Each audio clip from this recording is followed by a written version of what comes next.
Now, Karine, please, let's figure out a way forward. You know as well as I do that we've been talking about, for example, the third term, and yet you are a lawyer. Yes. The fact of the matter is, Nkurunziza did not change the constitution. He may have tweaked it, but with the endorsement from the Constitutional Court. You're talking about 6 judges, okay? We had more or less a similar situation here in 2000. You had Florida 2000, when Bush won the presidency. You remember? Yes, the Supreme Court, 5-4. Now, the thing is, how do we get out of here, really? Because we have to look for solutions. Okay. Very quickly. The Constitutional Court, when the vice president of the court fled, in which country will you say that ruling is actually credible? I don't know. That is one out of, I mean, there were 7, correct? Absolutely. There were 6. But if one of them is stating that he has been threatened in order to join the rest of the group, then what would you assume as a concerned citizen? Yeah, but in democracy. The thing is, let's talk about democracy. How do we get out of it? When we talk about democracy, we're talking about going to the polls. I heard Mr. Nyamitwe keeps talking about the polls. But in an environment, obviously, that exactly when the media has been the independent media has been destroyed, when you have a section of your population outside of your country, when you have people who are being harassed, extrajudicial killings, torture, and I would like to bring in something that we've talked about, but we've not really paused and think about. We have 9 mass graves in Burundi as we speak right now. State-inspired killings and terror has a stench. It is very distinct. This is not an environment where you can really say, well, you know, without forgetting that we have a high level of illiteracy, you can't really say, well, people have voted and here you go, and this is our president. So, but let's not go back to the third term. I would to the third term issue because I think there are other articles within the Constitution which could be even advanced. And I'm saying this as a lawyer. You have the Article 299, which talks about a revision or any amendment to the law that would actually threaten reconciliation, social cohesion. Should not be made. We have many articles within the Constitution, 106 being one of them, whereby it says that the president actually has the responsibility to promote and maintain social cohesion. You remember that when the third term was mentioned, in the streets of Bujumbura, it was a third term that's dividing the people. So you have the legal aspect, which can be contested, but at the same time, we have the ethical and moral responsibility that actually, in our African culture, is sometimes really important to look at. Now, let's think of solutions, as you said.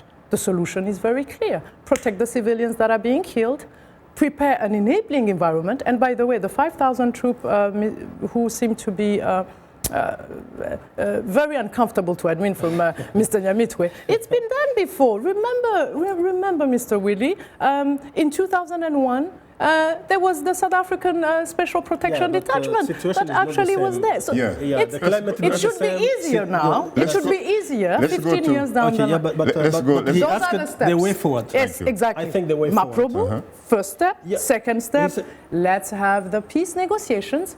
Let's have a date. Let's have people. Why don't we go first to the lifeline of the show, which are the telephone callers, so that we can also hear from some individuals on the continent asking you some questions, Absolutely. Please. Good evening, Samuel from Uganda. You're most welcome to Straight Talk Africa. Good evening, Dugushaka. How are you? Hugely terrific. How are you today? I'm very terrific and okay. I will go straight to Willy Nyamitwe. Yes, please. Is there a chance, please, is there a chance once again of allowing in the African Union peacekeeping force?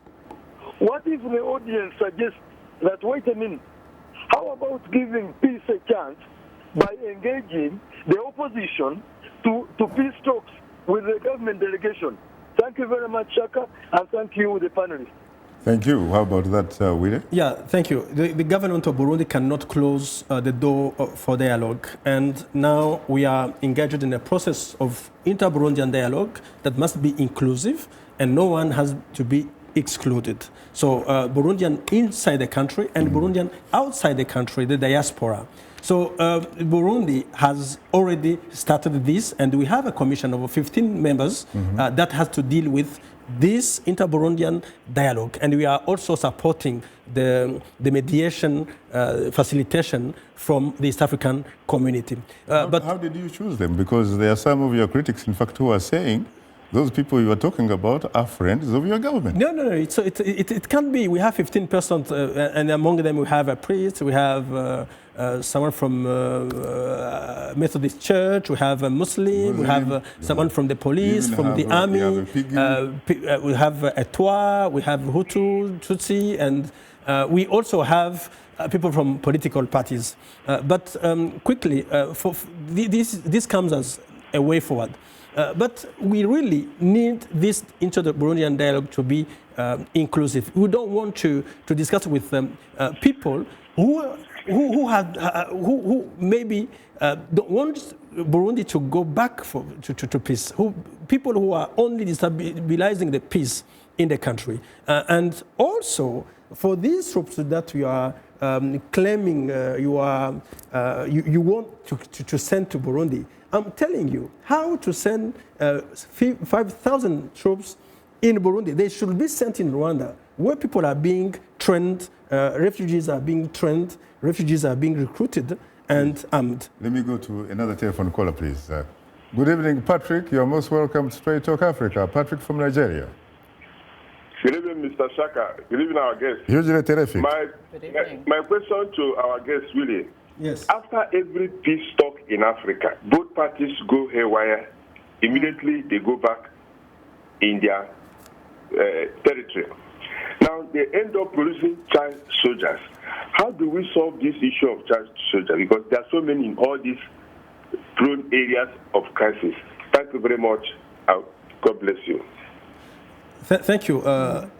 We continue to ensure the international community and Burundians that Burundi would not fall into a civilian war. In Burundi, we are going to continue to fight in order to maintain our peace and stability. The situation that prevails in South Sudan, we are not going to experience it in Burundi. And we have a request from African Union to send Burundi troops in South Sudan to go there and help. You have troops in Somalia? We have troops in Somalia, in Central African Republic, and we also have other troops to provide in other countries that are still trying to find out a solution. Let me ask you a regional problems. question. To what extent would you say that your regional colleagues have confidence in your ability to run your country and to be really a sort of partner that they respect? Because it is supposed to be your turn, for example, to take up the chairmanship of the East African community. It is also your turn to get one of yours becoming the Secretary General of the East African community. Are you in a position to do that? Yeah, sure. Really? Yeah, we're in position to do that. Why not? Because we can't even protect our own people. We have a show. 30 seconds, Karin. 30 seconds. Okay. No, we can't. If we can't protect our citizens, how can we really deal with regional issues? Now, going back to the issue of Rwanda and sending troops to Rwanda, I think that it really speaks to what I call the scapegoating mentality. Our house is on fire. Let's look at what's happening and let's try to find solutions. Now, there is some evidence, though. There is some evidence that there is some kind of interference coming from Rwanda. There is empirical evidence, in fact, on that. Interferences, meaning they are recruiting people who have fled Burundi. Unfortunately, I think there's no democracy here. I have to go. Unfortunately, Sorry. Time is not our best ally. On that note, thanks to our distinguished guests, Willy Nyamitwe, Senior Advisor to Burundian President Pierre Nkurunziza, and Karin Kaneza, a member of the Burundian diaspora.